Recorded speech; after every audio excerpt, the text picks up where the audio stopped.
How often do you still battle with depression? Oh, I'm always depressed, all the time. I have to constantly bring myself out of it. Like, I wake up depressed, but like, I'm like, okay, now I know my steps, because like, you learn from the real, like now I have to go outside and be in the sun for a little bit, or go for a walk, or like start the day this way. It's all just programming yourself to trick your brain, you know?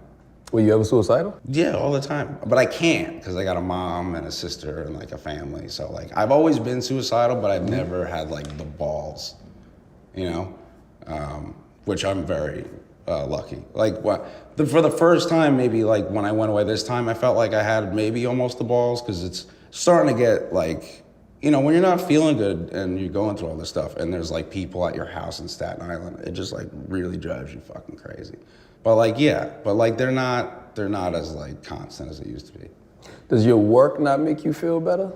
It's the only thing. I love it. I love writing. I love hanging with my friends. They're all really funny and cool, and stand up, and yeah, it's the ultimate distraction. Yeah. Ultimate distraction. How do you think we can like depopularize drug usage amongst the youth? Like for somebody dealing with the issues you may have, why do they always have to go run and self-medicate? How can we stop that from happening? Oh, from like all like how weed's just cool and all that stuff, or. Not necessarily weed, more so like the prescription pill. The prescription pills? Shit, that shit is fucking bad. Those things are just really bad. You can't mess around with those.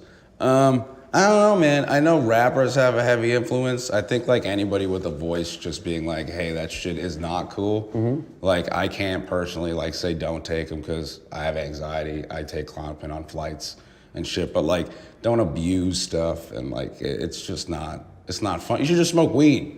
I wish there was like a PSA that was just like, just smoke weed. Instead of just say no, just smoke weed. Yeah, just smoke weed, that's it. You could have for your fun, you know, all that stuff, but those oxys and all that shit, I've seen like I'm young, I'm 26.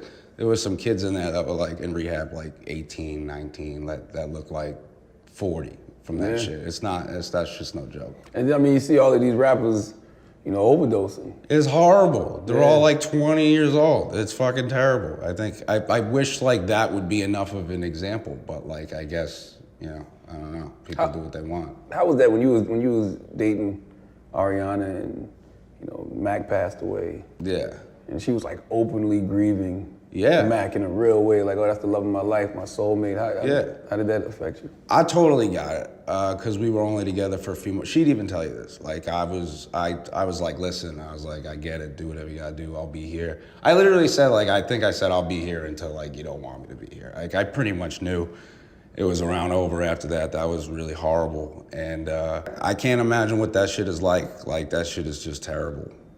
All I do know is that she really loved the shit out of him, and she wasn't like, you know, putting on a show or anything. She, that was fucked up. And I hope, you know, I'm prayers to his family and all of his friends still. It's still fucking everybody up. You know, when his music comes out and you see he makes great music, it's just awful.